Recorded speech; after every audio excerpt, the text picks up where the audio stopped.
오늘 내리시는 하나님의 말씀을 봉독해 드리겠습니다. 시편 107편 21절 말씀에서 31절 말씀까지 되겠습니다. 제가 가진 구약성경 883쪽 되겠습니다. 하나님의 말씀입니다. 여호와의 인자하심과 인생에게 행하신 기적으로 말미암아 그를 찬송할지로다. 감사제를 드리며 노래하여 그가 행하신 일을 선포할지로다. 배들을 바다에 띄우며 큰 물에서 일을 하는 자는 여호와께서 행하신 일들과 그의 기이한 일들을 깊은 바다에서 보나니, 여호와께서 명령하신즉 광풍이 일어나 바다 물결을 일으키는도다. 그들이 하늘로 솟구쳤다가 깊은 곳으로 내려가나니 그 위험 때문에 그들의 영혼이 녹는도다. 그들이 이리저리 구르며 취한 자같이 비틀거리니 그들의 모든 지각이 혼돈 속에 빠지는도다. 이에 그들이 그들의 고통 때문에 여호와께 부르짖으매 그가 그들의 고통에서 그들을 인도하여 내시고 광풍을 고요하게 하사 물결도 잔잔하게 하시는도다. 그들이 평온함으로 말미암아 기뻐하는 중에 여호와께서 그들이 바라는 항구로 인도하시는도다. 여호와의 인자하심과 인생에게 행하신 기적으로 말미암아 그를 찬송할지로다. 아멘. 양대에 또 감사를 드립니다. 여러분, 하나님의 자녀된 여러분들은 날마다 꼭 감사해야 될, 찬송해야 될 이유가 있습니다. 날마다 여러분들 찬송과 감사가 없다면 참 그거 이상한 일이 아닐 수가 없을 거예요. 그래서 우리는 날마다 하나님께 찬송과 감사를 올려드려야만 합니다. 오늘 말씀 보면은 우리가 왜 그러면은 항상 날마다 찬송과 감사의 삶이 있어야 되는가? 그 107편 말씀 보니까 첫 번째 오늘 주시는 그 이유가 바로 하나님의 인자하심. 아까 장로님 기도 가운데 하나님의 인자하심에 대해서 감사 기도를 드렸습니다. 하나님의 인자하심.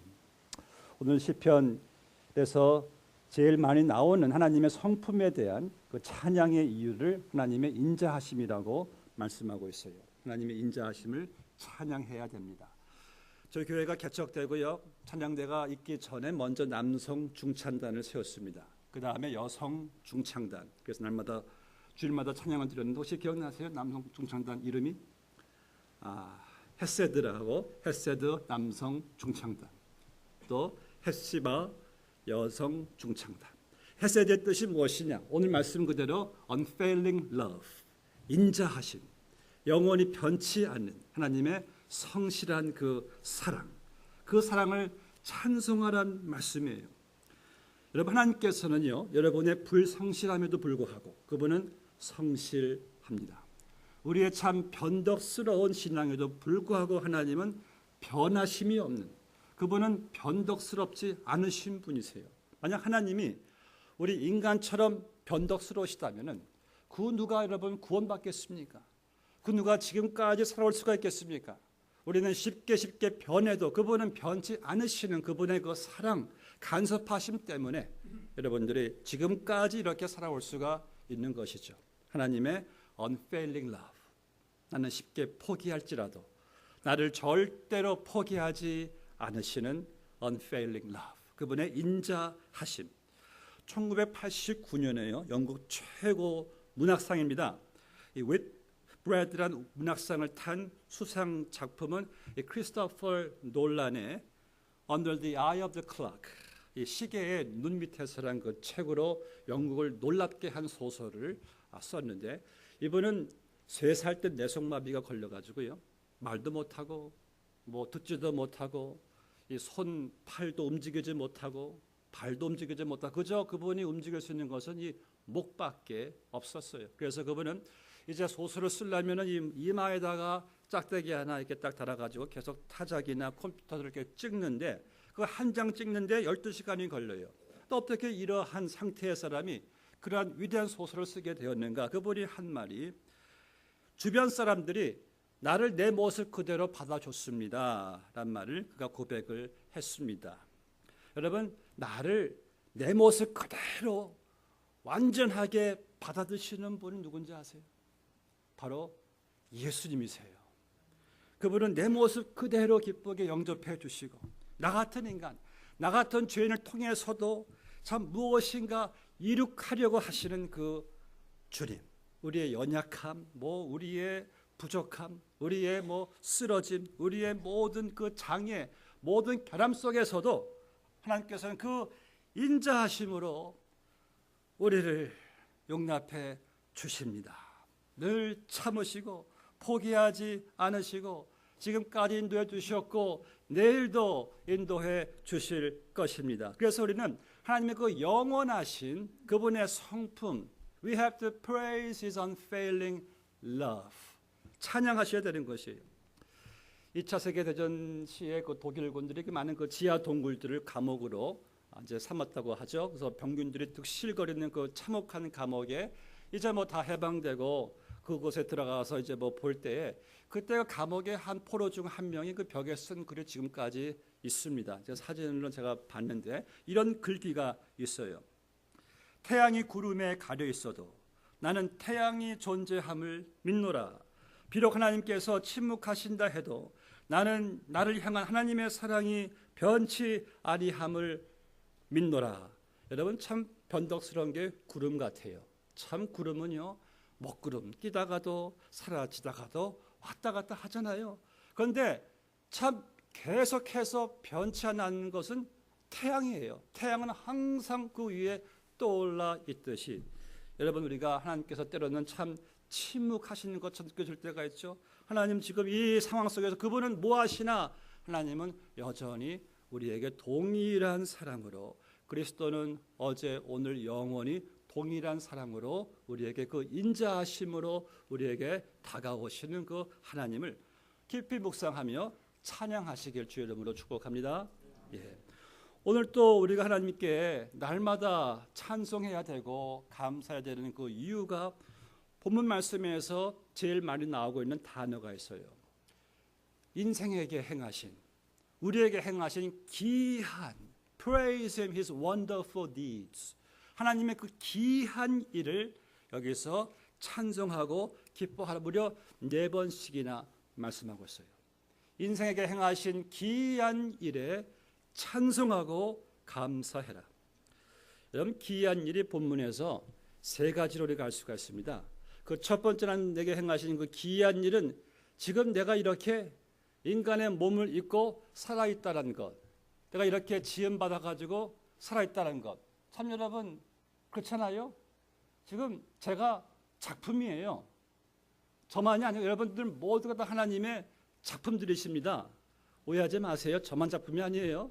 여러분들 모두가 다 하나님의 작품이세요. 그분의 놀라운 솜씨. 그래서 다윗이 시편 139편에서 그가 이렇게 고백했죠. 내가 주께 감사하옴은 나를 지으심이 놀랍고 훌륭함이라 주의 행사가 기함을 내 영혼이 잘 아나이다. 자기의 몸을 이렇게 어머니의 그 모태에서 그 장부를 지으신 하나님의 그 기한 일을 다윗이 찬양하고 있어요. 여러분들은 참 제가 봐도 얼굴 한 분 한 분을 봐도 참 놀라운 솜씨세요. 그러면 옆에 분에게 놀라운 솜씨네요. 한번 우리 옆에 분에게 놀라운 솜씨. 어떤 분은 부정하시는 것 같아요. 여러분 다 놀라운 솜씨예요. 여러분 같은 분은 사실 전무후무하잖아요. 나 같은 사람은 딱 나 한 명밖에 없지 않습니까? 제가 전에 어느 집회에 참석했는데 그 목사님이 자기 이렇게 소개하더라고요. 제 이름은 장미 단추입니다. 뭔가 했더니 장거리 미남, 단거리 추남. 정말 가까이 보니까 장거리만큼 못한 것 같아요. 희한하게 그분은 이렇게 묘사하시던데 제가 또 이렇게 저는 그럼 나는 무엇인가? 장미, 단미? 알아서 해석하십시오. 예, 둘 다 여러분들은 둘 다 하나님의 작품이신 줄로 믿습니다. 그래서 우리는 멀리 가실 필요 없이 가까이 내 이 몸 하나 보아도 참 이 신비하잖아요.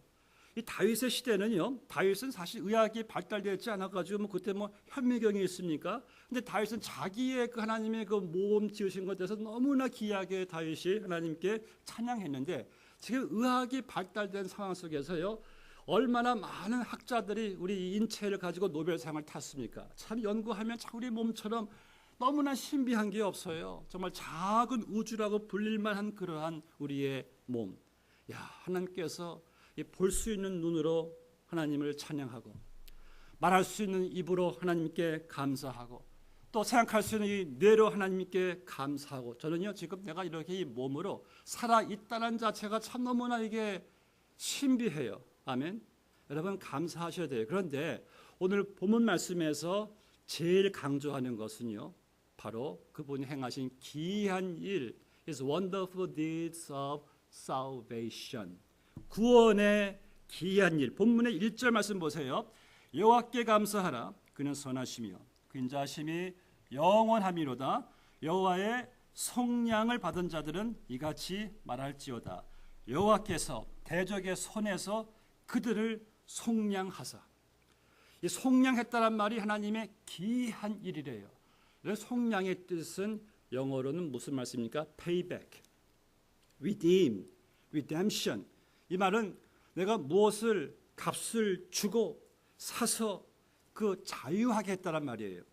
오늘 본문의 2절 보니까 대적의 손에서 그들을 속량한 것에 대해서 그 귀한 일에 대해서 지금 찬송하고 감사하라고 말하고 있습니다. 여러분 이번 주 금요일 날에요. 이제 미국 전역에 3,000여 극장에서 Son of God이라는 영화가 상영됩니다. 저는 먼저 봤죠. 여러분 지난 금요일 날 한 300명의 목사님들을 초대해서 시사회를 먼저 가졌습니다. 참 아주 놀라운 특권이죠.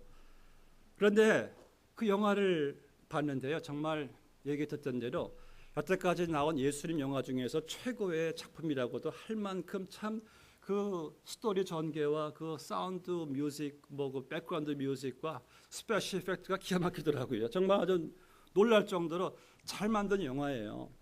그 영화를 이렇게 시사회를 보면서 여러분들 꼭 이번 주 금요일부터 시작되지만은 꼭 함께 식구들하고 같이 가시고 목장 식구들 같이 가시면 참 은혜가 될 겁니다. 참 눈물 없이 못 보는 그런 영화인데 그 영화에서 이제 시작하는 그 포인트가 이제 이스라엘의 그 로마의 무자비한 압제 가운데 예수님이 탄생하셔가지고 예수님께서 한 청년 예수님이 중풍병자를 막 일으키시고 죽은 자도 살리시고 그런데 성경의 말씀에 보니까 제일 이 온 이스라엘을 놀랍게 했던 그 사건 바로 오병이어의 사건인데 정말 아주 잘 비주얼하게 영화를 그렸는데요. 이제 예수님께서 이 5,000명 되는 남자니까 뭐 다 포함 10,000명도 넘겠죠. 그 무리에게 이 떡 5개와 물고기 2마리를 가지고 그냥 기적을 베푸셔가지고 10,000명 넘는 무리가 배불리 먹었을 때 그때 충격을 받습니다.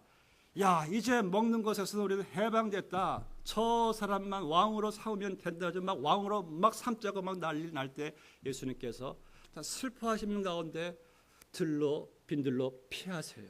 그리고 말씀하시기를 내가 이 땅에 온 목적은 어떤 정치적인 압제에서 너희들을 구원하는 것이 아니라 유일한 목적 바로 오늘 말씀 그대로 대적의 손에서 죄와 사망과 지옥의 권세에서 예수님께서 자기의 목숨을 값을 치르시고 우리를 구원하시겠다는 그러한 목적 가지고 오신 것을 이제 눈물 없이 볼 수 없는 장면으로 들어가면서 참 온갖 그 고난과 그 피투성이로 범벅된 몸을 이끌고 십자가에 달리셔서 못 박히셔서 그분이 정말 고통 가운데 마지막 외치신 그 말씀 다 이루었다. It is finished. 그 말씀의 뜻은요. paid off. 다 값을 내가 치렀다. 그의 피값으로 우리를 속량해 주셨다는 말씀이에요. 오늘 말씀 그대로 하나님 행하신 기이한 일은 나를 자기의 죽음으로 자기의 피값으로 구원해 주신 그 예수님을 이 땅에서 영원히 천국에서 찬양할 제목 속량하신 구세주를 여러분 날마다 찬양하시길 주 이름으로 축복합니다. 이제 본문의 세 번째로 말씀 보니까 또 하나님께서 행하시는 기이한 일이 본문 말씀에 여러분 이 그려지는 이 그림은요, 바다예요. 바다 한복판에서 이 광풍 가운데 하나님께서 어떻게 인생의 기이한 일을 행하시는가. 성경은요, 바다를, 오늘 말씀도 바다를 우리 인생으로 비유하고 있습니다. 하나님께서 바다를 주관하시잖아요. 우리를 그분이 어떻게 인도하시는가. 어느 붕집회에서 목사님이 설교하는 도중에요, 이런 질문을 했습니다. 여러분, 세상에서 가장 차가운 바다가 뭘까요? 썰렁해입니다. 썰렁해. 바다 해자 썰렁해. 조금 더 썰렁하네요, 정말. 그렇죠? 그 다음에 그럼 여러분, 이 세상에서 가장 따뜻한 바다는 무엇일까요? 힌트를 줬는데 교우들이 잘 몰라요. 그러니까 목사님이 사랑해입니다. 사랑해. 사랑의 바다. 그래서 여러분들도 따뜻한 바다처럼 항상 사랑하는 마음 가지세요. 그건 제가 한 말이 아니에요. 그분이 하신 말입니다. 여러분들. 그 다음엔이죠. 근데 그때 한 집사님이, 여집사님이, 저거 참 좋은 아이디어다. 그분의 평생 이 소원이 남편한테 한번 사랑해 듣는 거거든요. 그래, 저거 한번 써먹자. 집에 가서 온갖 애교를 다 섞으면서, 여보, 제일 차가운 바다가 썰렁해래. 오늘따라 썰렁해 하니까, 그런데 여보, 내가 질문 하나 낼게. 그럼 제일 뜨거운 바다가 혹시 뭔지 알아? 그러니까 남편이 모르는 거예요. 왜 거기 있잖아, 그 뜨거운 바다. 남편이 조금 좀 이렇게 좀 짜증내는 목소리로, 열받아. 예, 열받아. 정말 열받는 일을 할 것 같습니다. 인생의 바다에는요, 이게 평온한 따뜻한 바다가 있는가 하면은 정말 또 이 광풍이 일어나는 바다가 있다는 말씀이에요. 오늘 말씀 보니까 바다에 지금 광풍이 일어나고 있습니다. 마찬가지로 여러분들 인생에는 광풍이 있잖아요. 질병의 광풍, 또 사업의 광풍, 인간 관계의 광풍, 여러 가지 우리는 풍랑이 있지 않습니까? 겉에 볼 땐 참 평온해 보여도 우리는 다 나름대로 마음속에 다 풍랑을 다 가지고 있더라고요. 근데 우리는 이런 경험을 할 때마다 끊임없이 내게 던지는 질문이 있어요. 왜 나는 이런 경험을 해야만 하는가? 여러분들이 믿음의 사람이시라면은 한 가지 사실만은 분명해요. 그 어떤 광풍도 하나님께서 허락하지 않는 광풍은 없다는 말씀이에요. 본문의 25절 말씀 보니까 여호와께서 명령하신즉 광풍이 일어나 바다 물결이 일으키는도다. 여러분, 나를 사랑하시는 하나님께서 전지하시잖아요. 우리의 과거, 현재, 미래를 아시는 하나님께서, 또 그분은 전능하시잖아요. 능치 못함이 없는 하나님이 내게 허락하시는 광풍 풍랑이라면은 분명한 사실은 그 광풍은 여러분들을 파괴하려고 허락된 것이 아니라 바로 선을 이루시기 위한 광풍이란 말씀이에요. 하나님을 사랑하는 자, 곧 그의 뜻대로 부르심을 입은 자들에게는 모든 것이 합력하여 무엇을 이루어요? 선을 이루느니라. 어떤 선이요? 내 영혼이 잘 되는 선, 내가 주님을 닮아가는 선, 내 믿음이 더욱더 굳건하게 세워져 나가는 선, 이러한 선을 하나님께서 이루어 나가신다는 말씀이에요. 시편 기자가 28절에 보니까 그들이 고통 가운데 여호와께 부르짖으매, 광풍이 일어나니까요, 그들이 이 광풍을 보내신 이 바다의 주관자이신 하나님께 그들이 달려가는 거예요. 하나님께 의지하는 거예요. 하나님을 더 바라보는 거예요. 그러니까 인생에 있어서 이 광풍은 정말 유익한 삶의 스승인 줄로 믿습니다. 여러분, 우리 바다의 광풍은 여러분들의 인생을 가르쳐주는 스승이에요. 스승.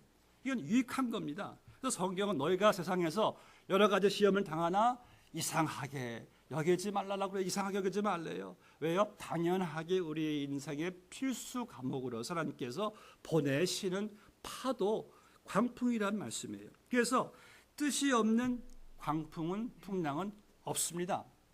제가 지난주에 헙스타트 건너편에 식당 있잖아요. 여러분 뭐 아시는 분은 계셨지만 아이삭이라는 그 웨이터가 있어요. 이분 거기서 20년 넘게 일을 했대요. 그래서 너 아직까지 매니저가 안 되냐 했더니 자기는 교회 봉사 때문에 매니저할 시간이 없대요. 참 대단하다 그랬습니다. 믿음이. 저한테 제가 목사인 줄 알고 자기 교회 문제들을 다 얘기를 하는 거예요. 제가 들으면서 그런 문제는 한국 교회도 있다 하니까 깜짝 놀래요. 아니 한국 교회도 문제가 있어요? 자기는 남미교회 문제인 줄 알았답니다. 그래서 이런 말 했습니다. 이 천국이 아닌 이상 세상은 다 문제가 있다. 천국만이 문제가 없다는 것이에서 우리가 결론진 것은 문제가 없으면은 누가 하나님을 더 의지하겠느냐. 여러분 바다에는요 항상 평안하지를 않아요. 거기에는 광풍도 풍랑도 있습니다. 저는 일주일에 한 2번씩은 적어도 레온드비치에 가서 바닷가 길을 걷습니다. 참 바닷가 길을 걸으면 인생을 다 봐요. 똑같은 바다인데 다 사람들이 타는 게 다 달라요. 어떤 사람들은 누워서 선탠하고, 어떤 사람들은 뭐 밥 먹고 있고, 어떤 사람들은 뭐 배구하고, 어떤 사람들은 서핑 타고, 어떤 사람들은 개 끌고 다니고, 어떤 사람들은 또 두 남녀가 또 포옹하고, 어떤 사람들은 낮잠 자고, 정말 가지각색 다 하는 일이 다 달라요. 저게 인생이구나. 이렇게 다양한 사람들이 어울려져 살아가는 것이구나. 마찬가지로 교회도 얼마나 우리가 다양합니까? 함께 그리스도 몸 된 교회로 또 어울려져 가잖아요. 근데 제가 참 바닷길을 걸으면서 제가 좋아하는 건 역시 파도예요. 바다에는 파도가 계속 밀려오는 거 그거 느끼면서 참 걸어보십시오. 참 좋습니다. 근데 참 여러분 파도를 보면은 이 공통점이 있어요. 이 바람이 세게 불어가지고 파도가 오늘 말씀처럼 하늘로 솟구치는 파도, 높이 오는 파도도 있고 또 잔잔한 바람으로 또 이렇게 낮게 오는 파도가 다 있어요. 그런데 하나같이 높게 파도가 치든 낮게 파도가 치든 결국 어느 지점에 가서는 다 사그러지더라고요. 희한해요. 다 사그러지지 않는 파도는 없습니다. 다 가다가 다 사그러져요. 그래서 성경은 말씀하는구나. 너희가 잠시 고난을 당하겠으나 성대의 고난은 잠시 정해진 기간 속에서 그 고난의 파도의 목적을 다 달성한 다음에 어떤 목적의 달성이요? 내가 변화되고 내 믿음이 세워지고 내가 주님을 닮아가는 그런 과정을 다 견뎌간 후에 파도는 반드시 또 사그러집니다. 사그러져요. 제 인생을 돌아보니까 하나도 사그러지지 않은 파도가 없어요. 다 사그러지는 거예요. 그래서 계속해서 파도는 밀려오지만은 여러분들이 알 수 있는 것은 저것도 곧 사그러질 것이다. 그걸 생각하니까요. 이제는 파도가 그렇게 싫지가 않고 파도를 피하지 않고 파도가 오면은 나도 이제 우리 박시현 지사님 새벽기도 나오시고 파도를 타세요. 설명하시는 분이신데 이왕 파도가 오는 거 나도 파도를 타자. 어느 제가 존경하는 원로목사 이런 말씀하시더라고요. 목사님, 목회는 파도를 잘 타는 겁니다. 파도를 잘 타세요. 저는 그 말 그때는 몰랐어요. 지금 와서 보니까 역시 인생의 파도는 오는구나. 피할 수 없는 것이구나. 그렇다면은 이게 나를 위한 파도라면은 이제는 파도를 즐기고 파도를 타자. 파도를 한번 주님과 함께 타시기를 주 이름으로 축복합니다. 이게 하나님의 은혜거든요. 오늘 광풍 가운데 하나님께 나아가고 광풍 가운데 하나님께 찬양하는 이 은혜 성도만이 가질 수가 있는 것이에요. 그래서 오늘 마지막으로 이제 이 파도가 비록 인생의 바다에 풍랑이 있을지 모르나 30절 하반절을 보세요. 하나님께서 우리를 소원의 항구로 인도하시는 도다. 인생의 바다를 우리 항해하잖아요. 여러 가지 파도가 오지 않습니까? 풍랑이 오지 않습니까? 그런데 하나님께서 우리를 어떻게 해요? 소원의 항구로, 소망의 항구로, 이 항구는 천국의 항구로 우리를 인도하시는 도다. 이 사실을 믿는다면은 바다에 잠깐 파도가 쳐도 풍랑이 와도 우리는 낙담하지 않아요. 마가복음 4장에 보니까요. 저도 그 영화에서 보니까 예수님께서 제자들에게 얘들아 건너가자 그래요. 바다를 건너가자. 제자들이 예스 하고 이제 그 배를 다 정리하고 예수님을 모시고 함께 갈릴리 바다를 건너가요. 건너가는 가운데 풍랑이 와요. 예수님께서 풍랑을 멈추십니다. 자, 여러분, 거기서 중요한 것은 이겁니다. 예수님이 얘들아, 우리가 건너가자, 함께 건너가자, 그것만 들으시면 되는 거예요.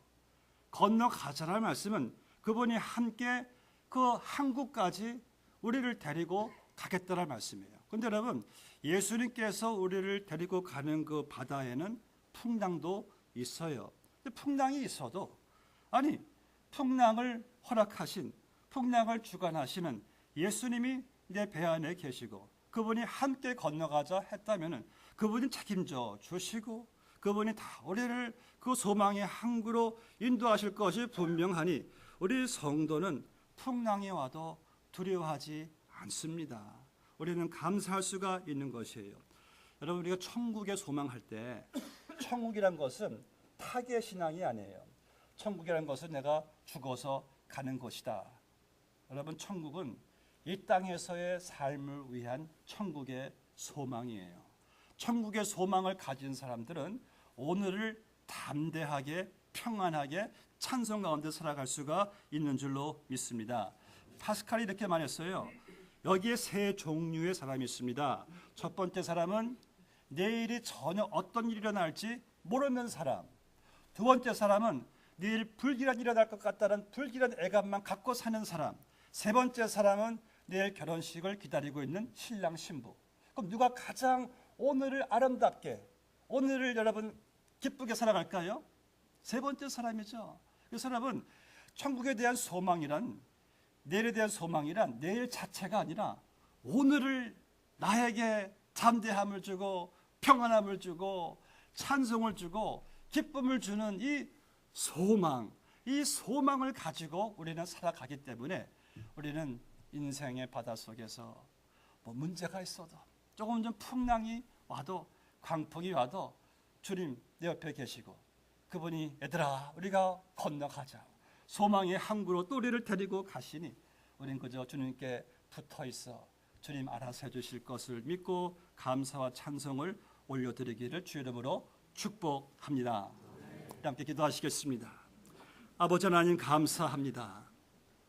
하나님께서 우리에게 행하신 이 놀라운 기이한 일들을 저희들이 묵상할 때 어찌 주여 하나님께 감사하지 않을 수, 찬양하지 않을 수 있겠습니까? 우리를 이렇게 하나님의 형상대로 놀랍게 지어주시고 우리를 예수 그리스도의 피값으로 성량하여 주시고 인생 바다 가운데 우리와 늘 함께 하시고 우리를 선장되어 주시어서 우리를 날마다 소망의 항구로 이끌어 가시는 그 주님이 우리가 함께 하시기에 주여 저희들 날마다 이러한 소망 속에서 찬양과 감사로 살아갈 수 있는 주의 모든 백성들 다 되게 하여 주시옵소서. 예수님의 이름으로 기도드리옵나이다. 아멘.